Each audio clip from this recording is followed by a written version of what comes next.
السلام علیکم ورحمۃ اللہ وبرکاتہ۔ ہر ٹوٹی ہوئی امید مجھے میرے اللہ سے جوڑتی ہے۔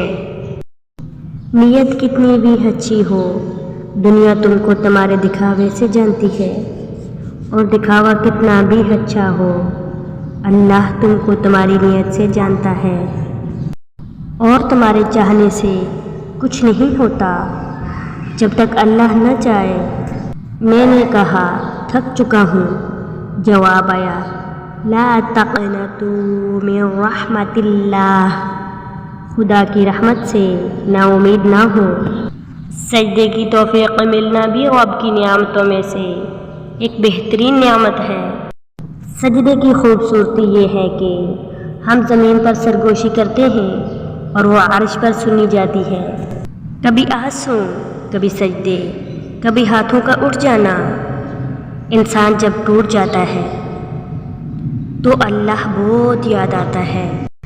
اگر تم زندگی میں سکون و اطمینان چاہتے ہو تو دن میں 5 وقت اپنے رب کے سامنے سجدہ کیا کرو۔ یا اللہ، مجھے لوگوں کی حقیقت نہ دکھا کہ اس سے فقط میرا دل جلتا ہے۔ مجھے خاموشی سے میری لا علمی میں ان کے شر سے محفوظ فرما۔ پتہ نہیں کیا جادو ہے سجدے میں، جتنا جھکتی ہوں اتنا ہی اوپر جاتی ہوں۔ الجھے ہوئے ذہنوں کو سجدہ ایک پل میں سلجھا دیتا ہے۔ گرتے ہیں سجدوں میں ہم اپنی ہی حسرتوں کی خاطر اقبال۔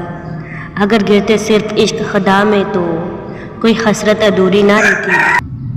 نماز محبت سمجھ کر ادا کرو گے تو اللہ تمہیں دوسری نماز کے لیے خود کھڑا کر دے گا۔ ہمارا ہر کام آسان ہوگا جس دن کا پہلا کام نماز ہوگا۔ نماز کب کام آئے گی؟ فجر مرتے وقت، ظہر قبر میں، عصر منکر نکیر کے سوالات کے وقت، مغرب حساب کتاب کے وقت، عشاء پلسرات۔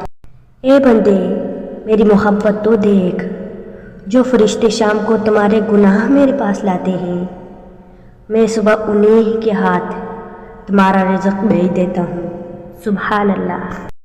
نماز کی فکر اپنے اوپر فرض کر لو، خدا کی قسم دنیا کی فکر سے آزاد ہو جاؤ گے اور کامیابی تمہارے قدم چومے گی۔ اگر اس ویڈیو نے آپ کے دل پر اثر کیا ہے تو اسے زیادہ سے زیادہ شیئر کیجیے۔ ہماری اس طرح کی مزید ویڈیو دیکھنے کے لیے ہمارے چینل حوصلہ ٹی وی کو سبسکرائب کیجیے۔ شان سے جیے، اپنے اور اپنے پیاروں کا خیال رکھیے۔ اللہ حافظ۔ السلام علیکم ورحمۃ اللہ وبرکاتہ۔